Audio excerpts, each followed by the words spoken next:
Oh, hello there. I'm MVL, and All Hallows Eve falls upon us again, and this time we're going to take a bite out of BloodRayne on the original Xbox, and let me assure you that this review will be safe from Stephen King's F-13. There, now that's taken care of. But I still can't help but feel like there's still unresolved plot points from another Halloween.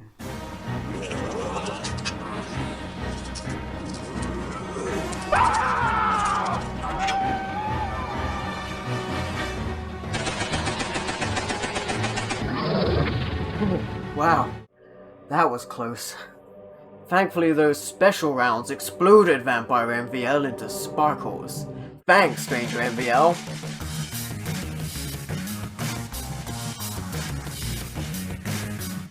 Now with all that out of the way, we can proceed without gimmicks. So let's begin.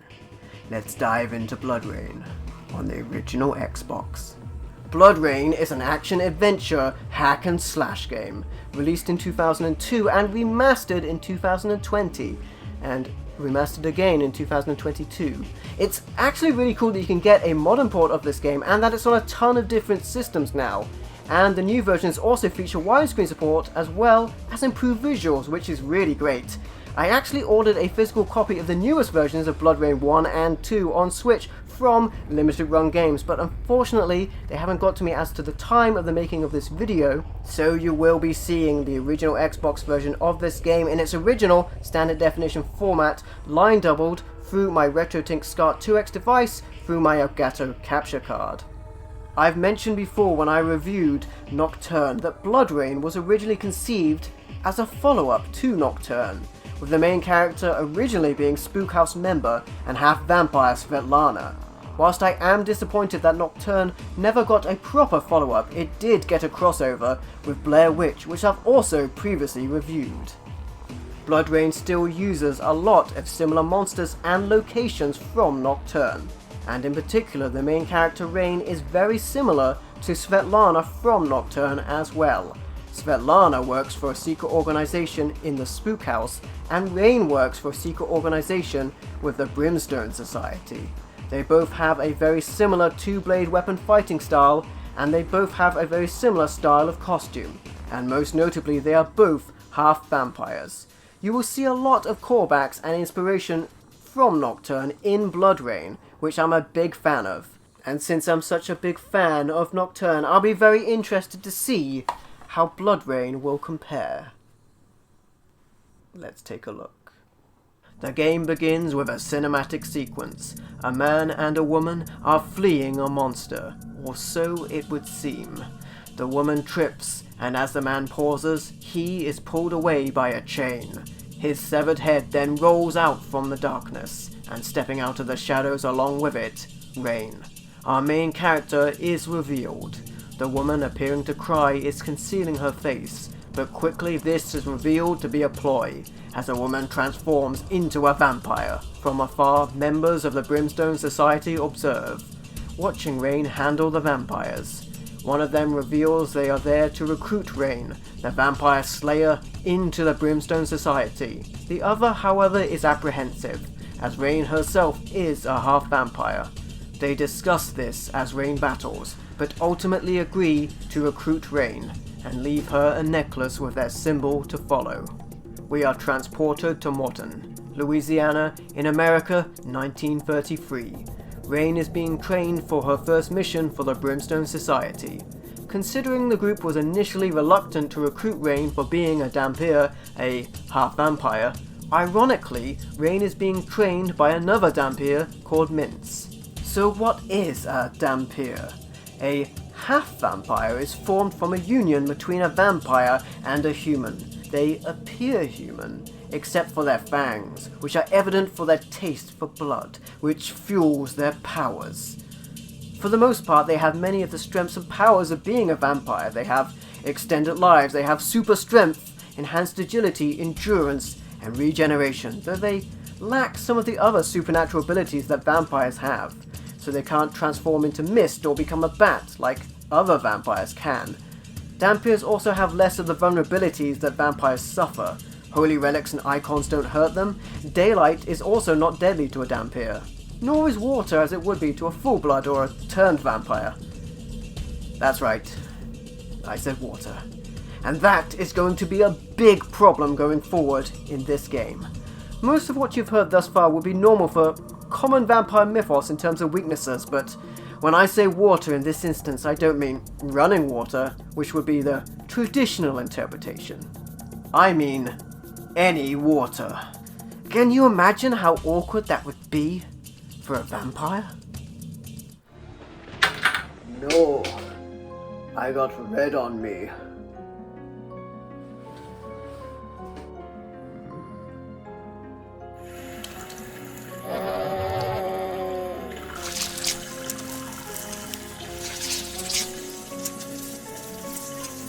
Fortunately, Dhampir is not destroyed by water, but it does hurt and will be a massive nuisance going forward in the game. So Mince guides Rayne through the early troubled waters, explaining how to use her powers, fight, survive, and break through obstacles in her path.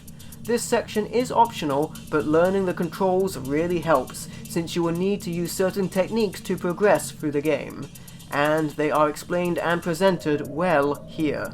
Platforming control is just as important as hack and slash combat in traversing this game. Rayne possesses excellent balance and exceptional jumping prowess, and this is something that you will need to master early, as getting around is very important, especially if you need to avoid getting wet. One of the things Mince teaches Rayne is a special move called the Rebound Kick, that destroys obstacles like doors and weak walls. Don't forget this move because you will need it to move on in certain sections of the game. When it comes to combat, you can slash away with Rayne's blades and martial prowess. Rayne can also jump and dodge around to avoid incoming attacks. Rayne can even slow down time to avoid bullets because everyone was doing the Matrix Max Payne gimmick at the time. Admittedly, it is cool seeing the gore and flying limbs in slow motion. Anyway, Rayne can also use firearms for long-ranged attacks when needed. And the more damage Rayne inflicts, the more bloodlust power she builds, which she can unleash for more damaging attacks in a temporary powered-up state called Blood Rage. This is very handy for taking down bosses more expediently. To that end, I tend to save this ability for big opponents. Rayne also has a variety of combo moves and special attacks that are unlocked as you progress through the game. And if Rayne gets hurt, she can feed, drinking blood from most humanoid enemies in the game to regain health. Oh, this isn't blood. Don't you worry. Vampire MVL is history. Let's move on. Now you're up to speed, we can begin with the first mission. A vile infection has begun to plague the swamp town of Morton, and Brimstone sent Rayne and Mince to investigate. Remember when I said water would be a problem? Yep, there's lots and lots of water. Water everywhere. When Rayne and Mince arrive, they don't find anyone around, except an evil frog. This quiet before the storm moment allows you to accustom yourself to the controls. Running on power lines to avoid the wet areas, Rayne searches the area for survivors, and finds the diseased. It quickly becomes apparent that these diseased that do remain have become something very wrong. The mutating maniacs attack anything that moves, including Rayne. This is your first real taste of action, and the opportunity to hone your vital combat skills. If Rayne takes damage, one big bonus to her vampiric nature is an immunity to human afflictions such as this, so drink all the blood you need from these creatures. It's not pretty. It probably won't taste nice, but it will still heal. What? Honestly, it's not blood. The search for survivors leads you to Kazi, who sheds some light on the dark, informing you that a voodoo priestess is responsible for raising the Queen of the Underworld and bringing this blight upon them. With the threat identified, Rayne is now focused, and begins to seek and destroy these unnatural creatures, bringing any survivors that are found to Mince in a nearby church grounds for safety. These creatures are known as the Morazarek. They are infectious arachnid monsters from the underworld, and their blight to humans initially causes enraged madness and disease, but eventually transforms the afflicted into more powerful mutates. These mutates have more fervor, with their appendages becoming clawed or tentacled abominations. Rayne searches for any living soul to return to safety whilst obliterating the Morazarek spawning locations, which are guarded by deadly and more powerful Morazarek warriors. There's a good amount of varied locations to search and problem solving required to proceed, and crossing lots and lots of water. Seriously, some of the enemy spawning points are actually in water. And so after a bit of puzzle work and a lot of evisceration, Rayne manages to extinguish all known threats and return all saved survivors to safety. Or so it would appear. Returning to the church after an exhausting conflict, we see Mintz, standing guard outside the church, ensuring the safety of those that were saved. Until the evil frog returns. The frog somehow completely distracts Mintz and allows her to be completely swallowed by Morazarek, therefore leaving the church now exposed and undefended. The creatures close in and quickly take the survivors away, leaving Rayne returning to a slaughter. Here we have a chase sequence, where Rayne must quickly race and track a monster back to its location, to avenge Rayne's fallen friend Mintz and the lost survivors. You eventually arrive in a boating graveyard of sorts, finding the ritual location the priestess seemingly used to summon the carnage that has since unfolded. But the carnage has just begun, as Rayne comes face to face with the mother of the monsters, the queen of the underworld, and this is a big boss battle. I mentioned before that water is not fun for Rayne, and here it's a big hazard. In this battle you've got to keep moving, and not only do more mutates continuously swarm in to surround Rayne, but dry land is also being destroyed and taken away as the fight goes on, as the Underworld Queen thrashes through ships to leave you without a place to stand. After a hard-fought encounter, the Queen is finally vanquished, but the true source of the evil is now unveiled. Rayne discovers an artifact buried within the body of the slain Underworld Queen, and when found, Rayne uncontrollably plunges the item into herself, rendering Rayne helpless as the real culprit of these crimes emerges to claim the object. This is the man who used the priestess to summon the Queen of the Underworld, a mad military maniac by the name of Jurgen Wolf. Now, with his dirty work done for him, he retrieves a relic from Rayne and leaves her for dead. Well, that's it. Well, no, not really. We're in this one until the bitter end. 1938. 5 years later, in Argentina, South America, Rayne has survived, and since recovered with her superhuman healing. But time hasn't healed all wounds at all. Now a contact from Brimstone, called Darkman, sets Rayne on a mission to eliminate enemy officers from a military base in that location. Curiously, the enemy are after another relic of immense power. This section of the game is far more maze-like than the previous section, and this is a theme that increases as you progress through the game.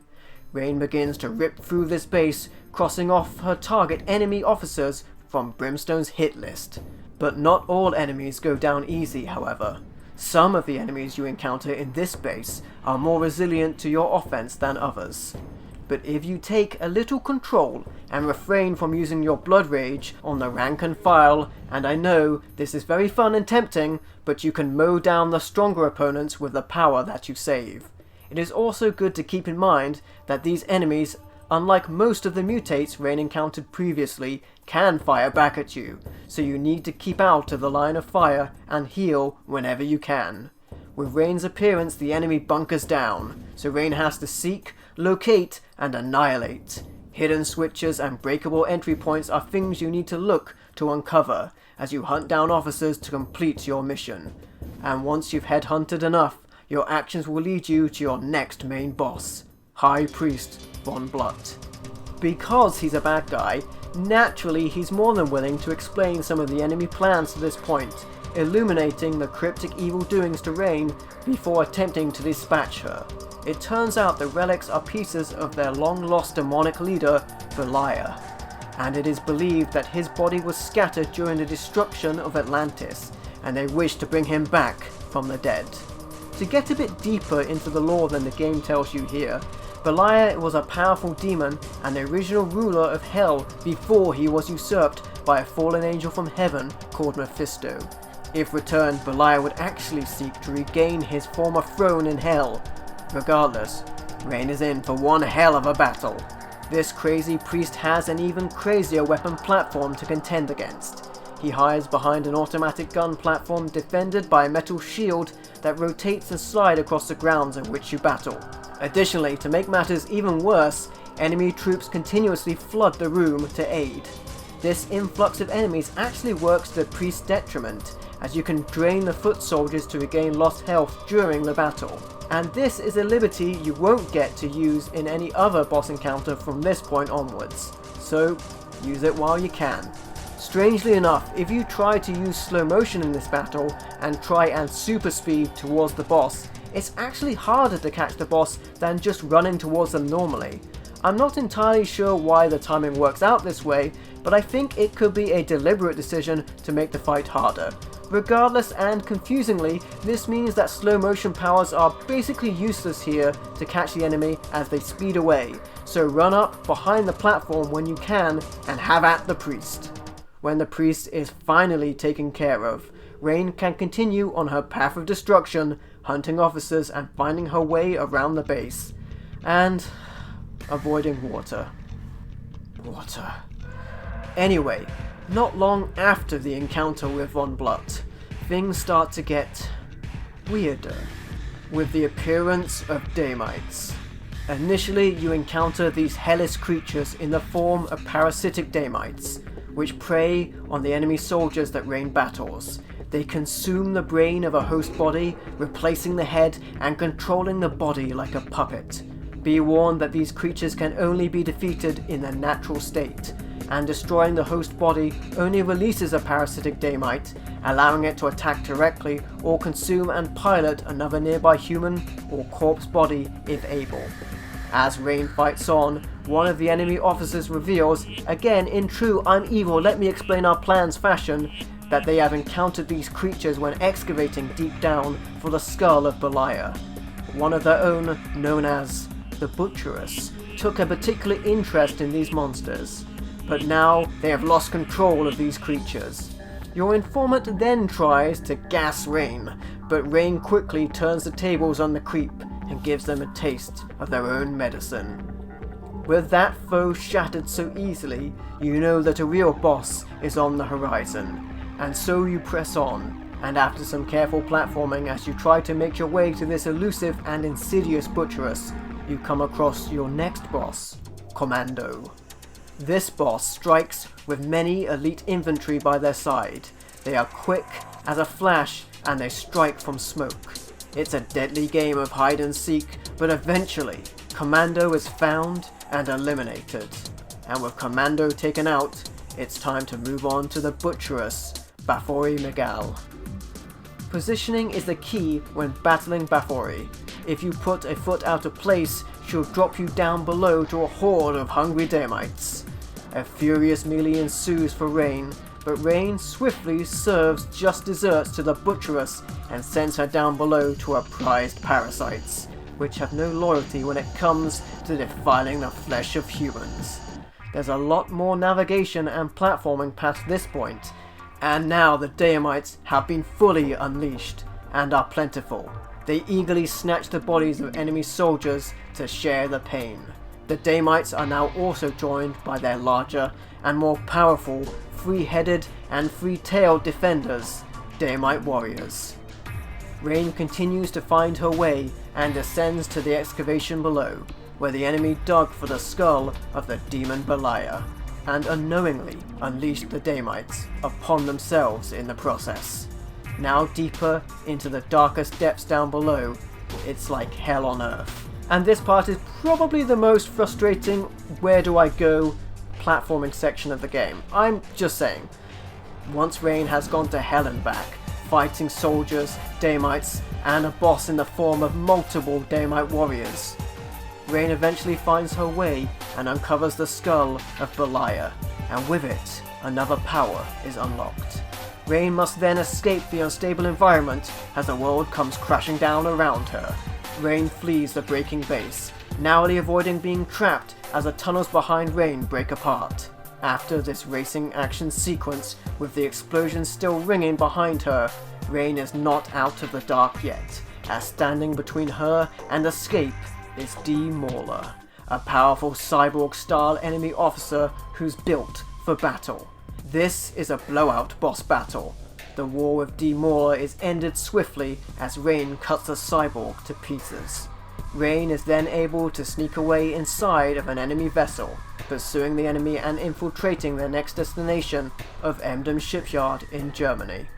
At this point, coming across new intel, Rayne is ordered by Brimstone to dispatch an officer at an enemy preliminary headquarters in Falkenberg, where she'll find a file that will lead her to her next destination.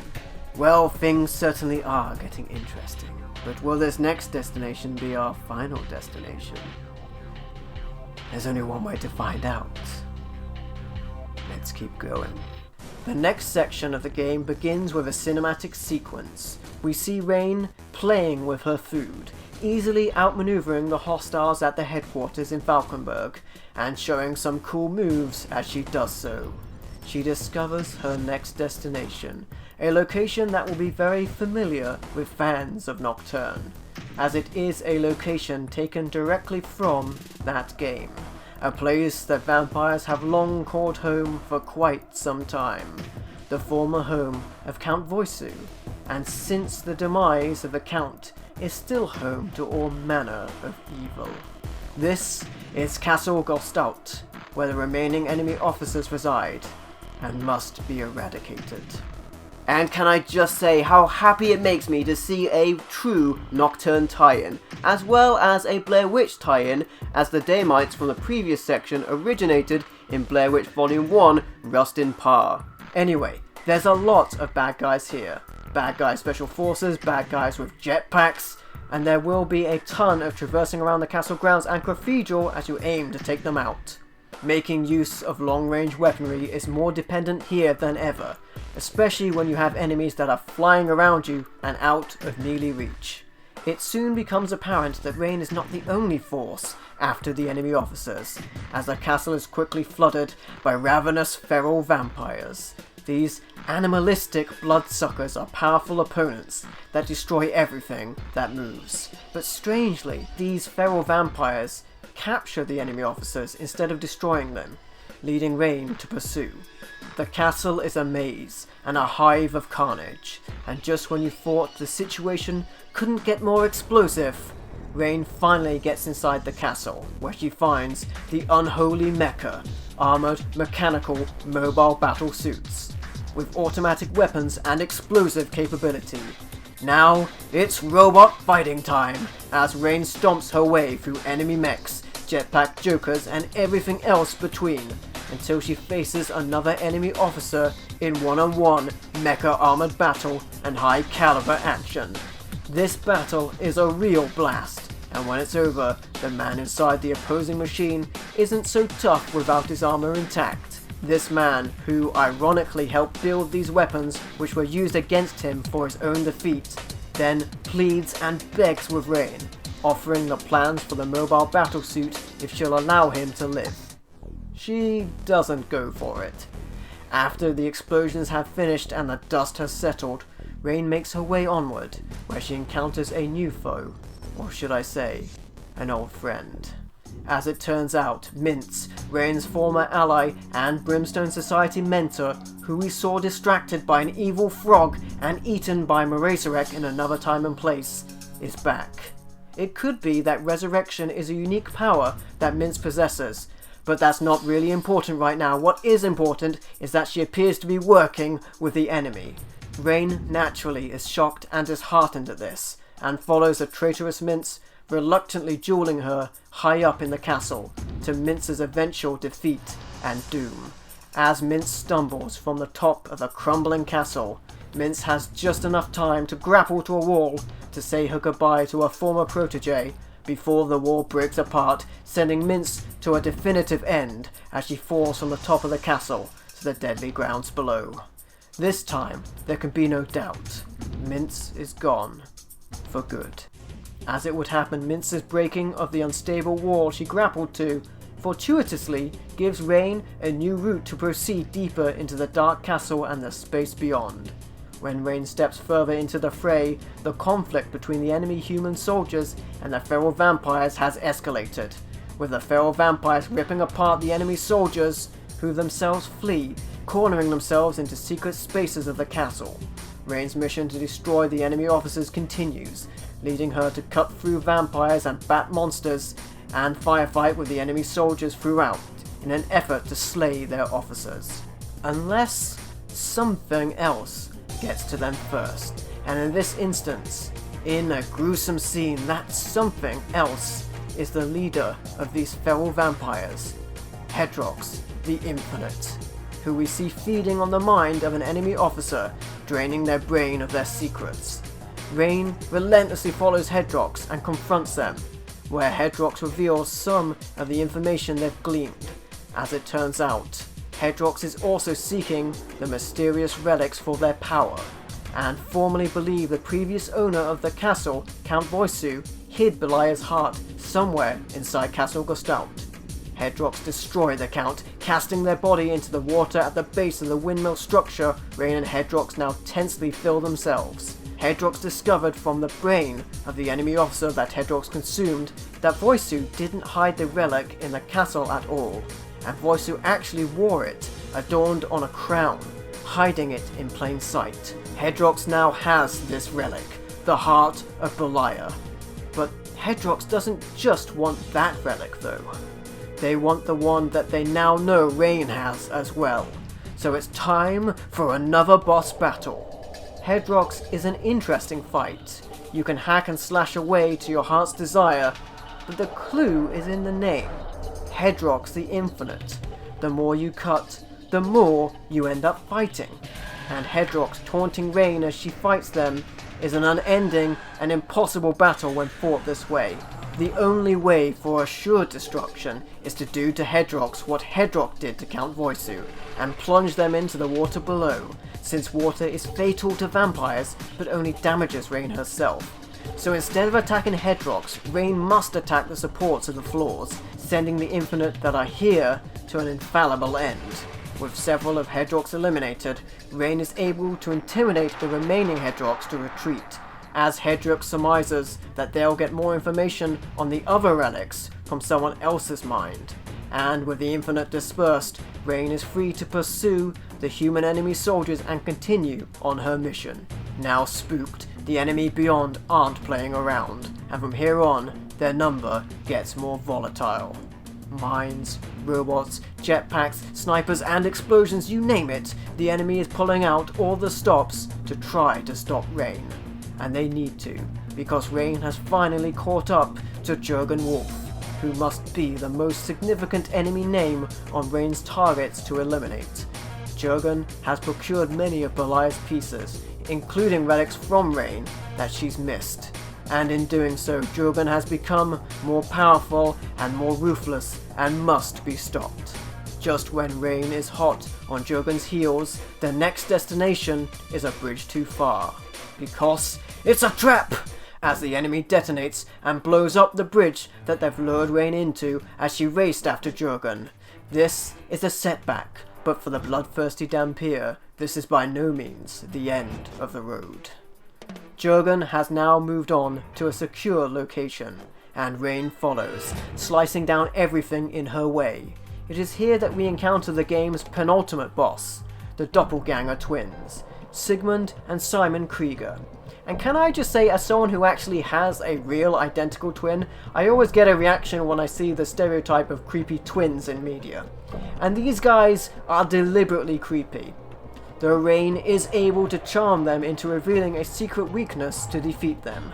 The twins note that they each have one metal claw weapon on a missing arm on opposite sides. They tell Rayne that they were once conjoined, and their separation is evident from that lingering wound. They have a very strong connection, and apparently, as it would happen in this video game, they can feel each other's pain. And so if one expires, the other will soon follow. So with this in mind, Rayne's tactic is not to spread herself too thin fighting both combatants at the same time. Rayne must instead concentrate on one enemy, which when slain will bring them both down. After the twins have said their final farewells, Rayne gets a helping hand from Mince? Apparently resurrected once again. Are you shocked? Or surprised? No, not really. Mince comes to the aid of a justifiably confused Rayne, but Mince wins Rayne back over, proving to Rayne that Mince was working as a double agent, and had infiltrated the enemy rather than joining them. Although why she didn't reveal this last time the two met is unclear and probably could have avoided a lot of trouble and a nasty fall from Mince. Anyway, Mince reveals she not only was the person who saved Rayne after Wolf left her for gone in Louisiana after she obtained the first relic from the Queen of the Underworld.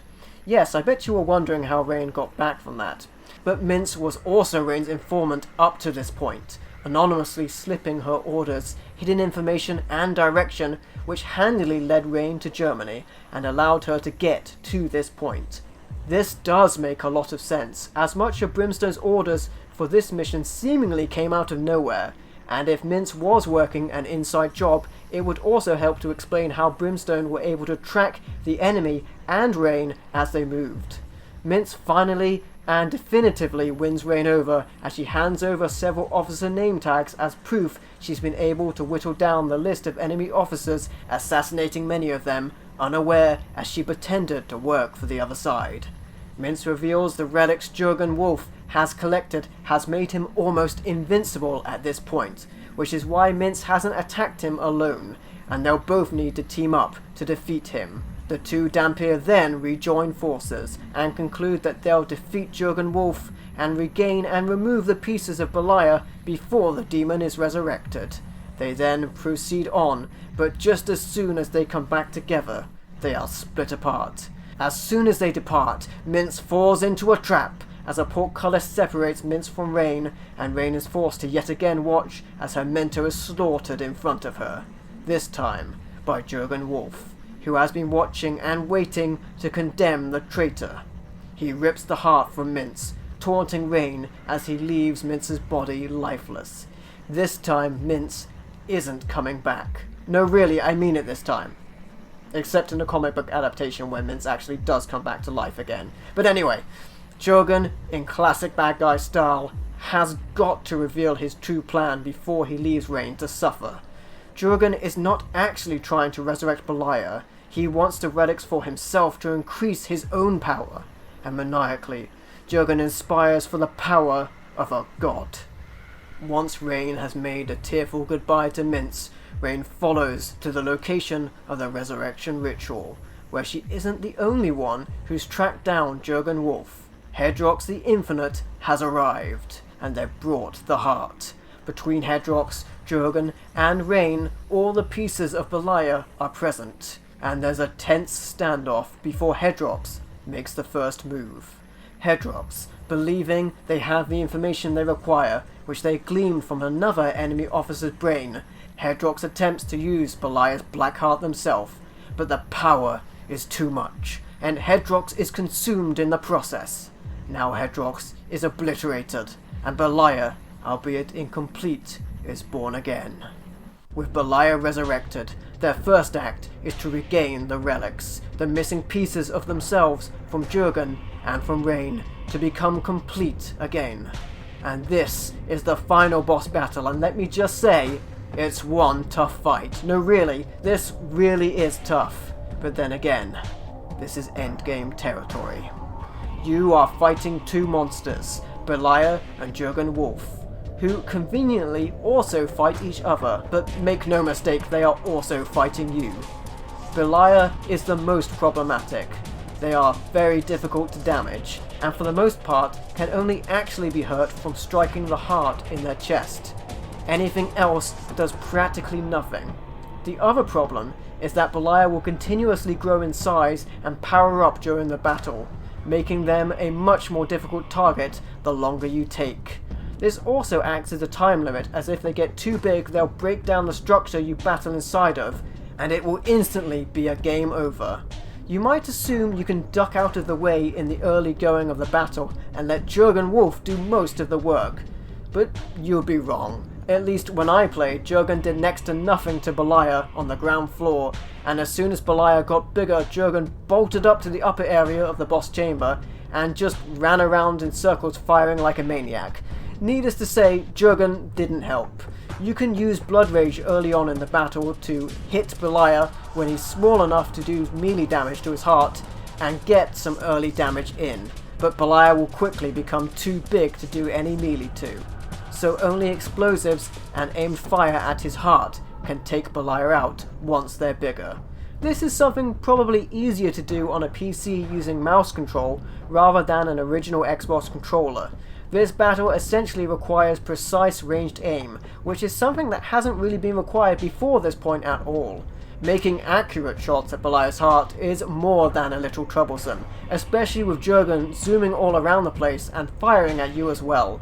You may be tempted to snipe Beliar from the upper area of the chamber where Beliar can't actually hit you until he grows exponentially, but the angle of fire from above when Beliar is small makes it near impossible to hit Beliar until they're very big, which means they'll be a bigger target, but when Beliar becomes giant, it's basically game over as he'll outgrow the boss chamber and crush it. And I'll also add that the most frustrating part of this encounter is the limited ammunition from weapons scattered around the boss chamber. It's easy to run out of ammo and be unable to hit Beliar at all. At least I found it this way. Admittedly, not knowing the horrors that lied ahead, I did not save up ammo for this situation. It sure would be nice if Jurgen actually used some of his seemingly endless barrage of bullets against Beliar as well. Well, speaking of Jurgen, as I mentioned, at least in my experience, Jurgen is virtually ineffective against Beliar, and as I experienced, Jurgen preferred to use his ranged weapons on Rayne, occasionally striking and running away to fire from afar. Once Beliar got too big, I noticed Jurgen retreats out of Beliar's reach to the upper section of this boss location. Jurgen then spends his time diving and spiraling around cover. I noticed that you can provoke Jurgen to stop and melee for a moment by firing at him, which you don't want to do too much, or you may run out of ammo which you need for Beliar. Once you hit Jurgen by ranged, then you can quickly swoop in as he pauses in pain, and take the opportunity of Jurgen not running away for a moment to dive in for damage. This is particularly effective with Blood Rage. You can take down the enemies in whatever order you want. Now, Jurgen might seem easier at first, but if Jurgen goes down, Beliar regains some of his lost parts and gets powered up, which makes the final encounter more difficult. Also, it wastes a lot of time to run after Jurgen, which makes it far more likely Beliar will achieve his final form and crush you. I advise on first vanquishing the would-be ruler of hell, Beliar, then evening the score and taking revenge on Jurgen Wolf, who will be much easier prey to hunt down and dispatch on his own. And with that battle finally conquered, Rayne has halted the ascension of the deadly demon Beliar, and she has avenged Mince and defeated the enemy tasked to her by the Brimstone Society. Rayne has more daring adventures ahead of her, but for now, a hard-fought battle is finally over, and this story has concluded. This game was a blast, with action, chase, and challenging battles throughout, as well as problem-solving and platforming. This game has a lot to like. Its appeal is still evident today, with remasters and re-releases recently allowing anyone to experience this hit or check out its follow-ups. In my view, BloodRayne was a worthy successor to Nocturne. It might not have been Nocturne 2, but BloodRayne was its own game. And you know what? BloodRayne was a great game. Now, with that over, get back to this box.